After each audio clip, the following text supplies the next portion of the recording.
This time, I get a ton of stuff done on the Sno Jet.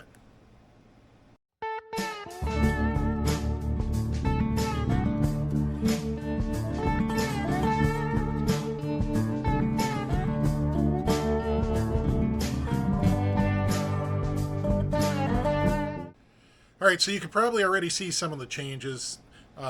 You'll see those coming up in the video. We'll go into it more detail. But basically, I had a weekend alone at home with nobody around, which means I go to the shop. And I got quite a bit done. Check it out. Hi, it's Saturday, and I'm out in the shop working on the Sno Jet. It's too hot to work outside. It's going to be like 90 today. So I thought I'd do a little work. So you can see I've stripped the cover off the seat. I'm getting ready to mount it. I've decided after reviewing the other video that it needs to go a bit further back than it was. So I'm going to try to use these two studs. So I got to transfer that onto the seat somehow. So I'm going to use some nice orange paint, which should show up very well against the black seat base. And then it's a matter of getting that seat base exactly where I want it. Get it all centered up all the way up to the front and press it down. Let's see. Oh, we got some marks. There we go. We got a pretty good one here. We're off to the side here, so I'm going to have to drill some new holes, but we'll make this fly, and I'll mount it using those studs instead of something else. So I got the seat down flat. You can probably see the stud through there. So the next step on mounting it is to make some pieces that, pop rivet to the tunnel, jog up this material thickness, and guide into this channel on each side. So I'll go ahead and do that next. All right, I got my seat mounted up. So here's a really good view. I've shown this before, but I've never shown it without the foam and the cover on. So hopefully this makes sense to you. But that's all I do to hold down the front of the seat when I do an application like this. And then to get it off, well, it just comes off and it just slips back in and line it up with the studs and goes back on. So works great. When you bolt down those studs at the back, this thing's never coming loose. That's a good mount that won't give you any trouble on the trail or during the Wild Bill 20.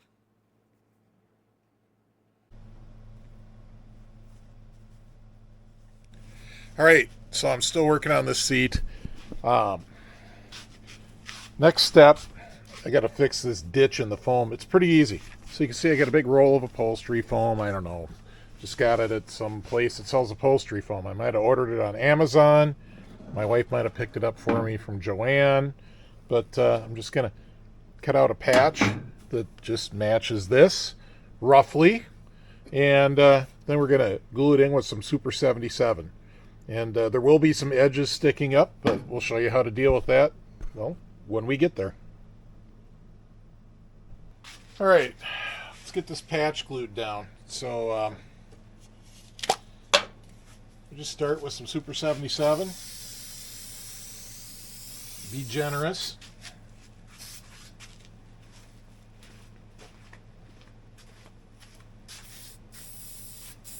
Make sure you hit everywhere that you want the foam to stick. And if you go a little outside the area, oh well, it'll be fine. All right, next we got the foam. We're going to Super 77 one side of that.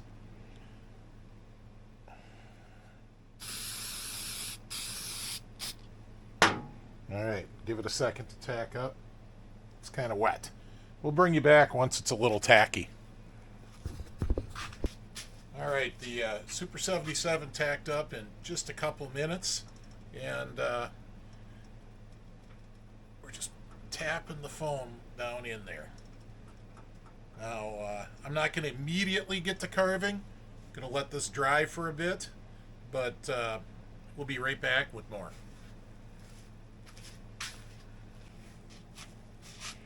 All right, time to shape this foam.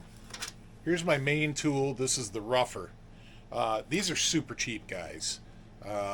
Don't buy your wife one for Christmas, but buy yourself one for the shop. You don't want to use this for food after you've been using it for foam. Here's the fine tuning tool. It's just a coarse disc.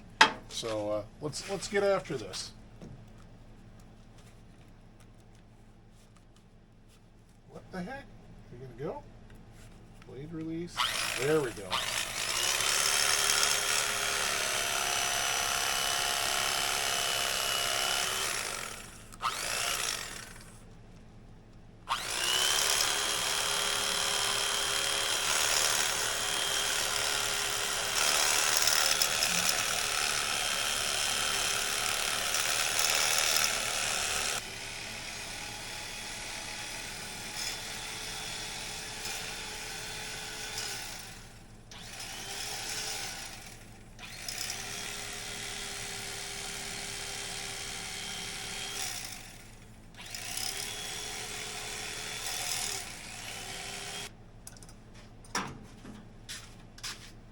All right, roughed in pretty good. Do a little fine tuning.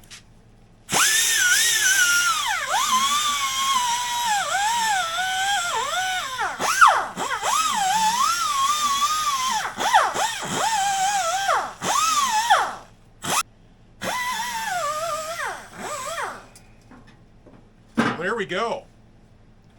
I'm going to call that good. So the XCR seat cover has some padding sewn into it, and it'll hide a lot, and it'll easily hide this. Now, if you had some other seat cover that was just one layer of vinyl and you had to pull it tight, you pretty much would have to reskin the whole foam with a thin layer of like a 1/4-inch foam to get a uniform surface to keep these lines from showing. But for an XCR seat cover, this is just peachy. So I'm getting ready to staple the seat cover on, and I'll just show you what's going on. So there's the foam, give you another, maybe a different angle. More than good enough. So you can see these XCR seat covers have pleats on them, and so there's foam on the back side for the pleats. And that foam will hide a multitude of sins. So this repair is more than good enough.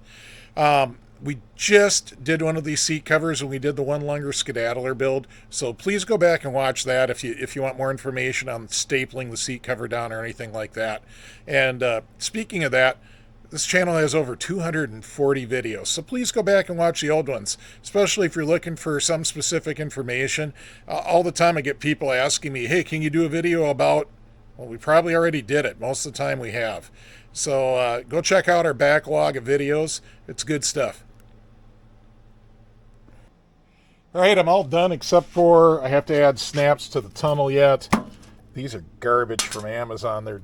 The screws keep breaking before they get in. So you can see when I add the snaps and pull it down tight, she's going to be mint. So there we go. It's not bad even the way it's sitting right now. Pretty happy with that. Yep, more than adequate for a one lung race sled. Well, I mentioned in the last video about the Sno Jet that I didn't care for that stock muffler and I wanted a Donaldson can. Well, I took a look through the archives and look at what I found there. That is a Donaldson can, and judging by the mount on it, it came off of an AMF skedaddler, most likely a Mark IV one-lunger. So that's going to fly. So I like it a lot. So I got a little bit of work to do here. I got to get rid of this plate that was mounting that voltage regulator that we don't need anymore. That's got to go. I will probably move the muffler up slightly, which will be easy because I have this mount. A little bit of welding will be involved. And then I got to connect the two pipes together. And of course I'll have to run it out the bottom of the belly pan. But all in all, really not too bad. So I'm going to get after it. So I've been working on the belt alignment, and I must say, I am pleased with the success. Look at that. Lands right where it should. So I ended up bolting these cross straps down tight. I loosened up the 4 bolts. I'm not sure if it's slotted under there or not, but I couldn't get it to move, but I took a hammer and a punch, and I was able to knock it into place. Luckily, it didn't have to go real far. So this is about optimal. We will go with this.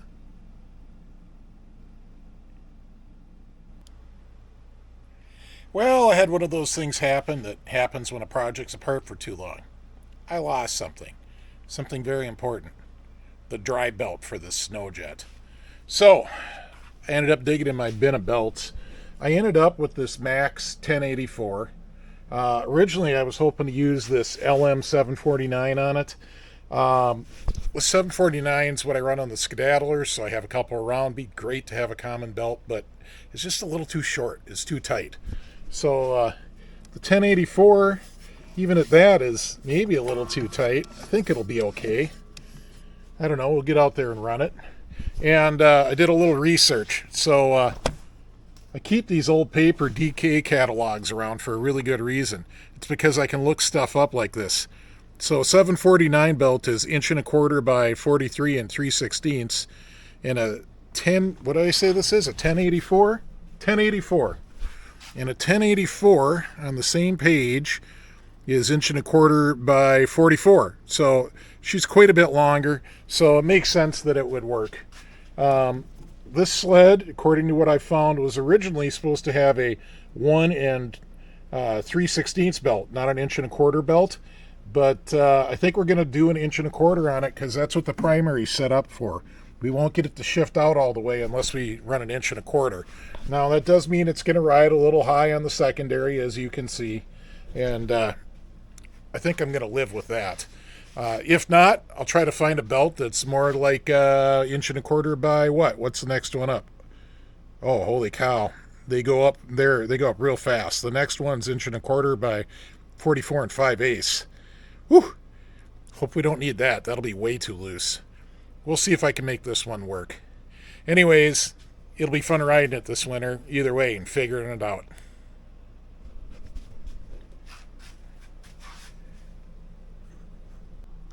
Well, it's time to think about the wiring on this thing. So, hopefully you can see this in here. I don't have a super telephoto lens, but thankfully this motor appears to have the standard wiring colors. So this is a red, or a faded red, or a dirty red. That should be the kill switch wire. These two yellows should be the lighting coil, and the black should be the ground. So there's really not that much to wire up to this. It's basically just a kill switch and whatever I want to do for lights. So I'll get after that next. Here's my super simple test to verify I got the right wires for the kill switch. So first, we're going to make sure I still have spark.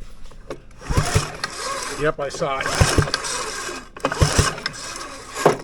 Alright, I'm not sure if that came out on camera, but I could definitely see the spark. So next, these will be the two wires where I'm just going to stick something metallic in there, a blowgun. So this one would be the red, that one would be the black. And if that blowgun will stay, looks like it will, we should have no spark. Okay, now the blowgun fell out, and spark is back. So verified on those wires. So I'm going to do up a kill switch and figure out a tether right now. Alright, I got the tether wired up. Now where do you put the tether when you don't have a dashboard? On the handlebars? You kidding? What if they break off? No, I put it right on the motor. So I made up this little plate. Gave myself a couple extra holes if I ever want to add any switches. I just pop riveted it right on. I threw a rag over this while I was drilling. I blew it out. It's aluminum chips. They're not going to stick to the magnet anyways. They'll just blow out. It'll be fine. It'll be fine. So anyways, got my tether set up. I've got it wired in for now. I haven't bothered with the lights yet. I don't know when I'll get to those. Not for this video. We don't need them to run. We'll get them before we go racing though. So anyways, same kill switch that was on there. And let's give it a test. So let me get you where you can see that spark plug. And right now we should have spark. I can see it off camera, visually. Alright, I'm killing the kill switch.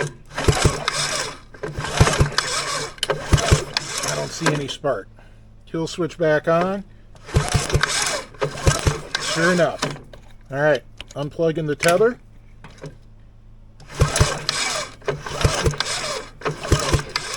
I'm not seeing any spark. So with the tether unplugged, I don't see any spark. So it would seem like that's a go.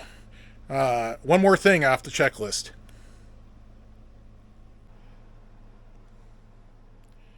So I got the fuel plumbed, and when you're doing a custom job like this, there's always something. So the something on this go around was the fact that the AMF skedaddle or fuel tank outlet is directly underneath the steering. I tried to route it forward, no matter what it wanted to rub on the tie rod. I even tried putting a little bridge here, and even when I held it down, it wanted to rub on it. I had to kink it pretty hard to get it to not rub on the tie rod. That would be no bueno. So, I got it down in there. There is a clamp in there. Decided to route it up this way. And then I still put a little bridge here. I mean, I already made it from those previous trials, and it does just keep it from rubbing on the tie rod. And then just the usual stuff through a big giant filter, so we'll be able to see if there's any crap in the line, and up to the carb. So that ought to be good enough. That ought to at least last 20 miles. So as you can see, I made great headway on this Sno Jet, and I think this thing is just going to be a blast out on the trails. I think the comparison between this Hearth 317 and the Sno Jet with the R295 ought to be real interesting. These are supposed to be a pretty fast sled, although it is still an HR class sled. But anyways, I can't wait to ride. Maybe we'll do some grass drags or something. I don't know. So with that said, I want to say huge thanks to the patrons. You guys are the best. The patrons support us every month with a small donation, either at the $5 or $10 level for the Pizza and Parts Fund or the Beer and Pizza Fund or whatever they are. I don't even remember. But in return, the patrons get their names up on the screen, as you can see, and they also get to see all the videos early.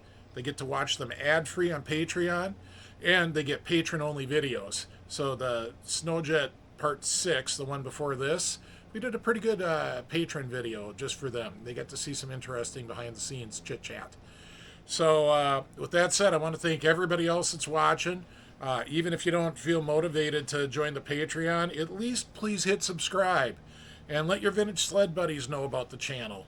And, well, we'll see you at Princeton at the Outlaw Grass Drag Swap Meet on August 23rd and 24th.